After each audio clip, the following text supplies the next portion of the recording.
How to fix Chrome using too much memory issue on Windows. 1. Check your tab memory usage. 2.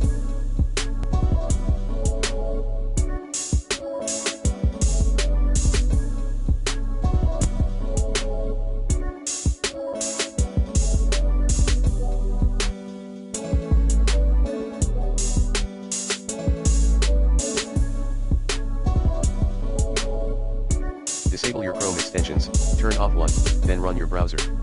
3.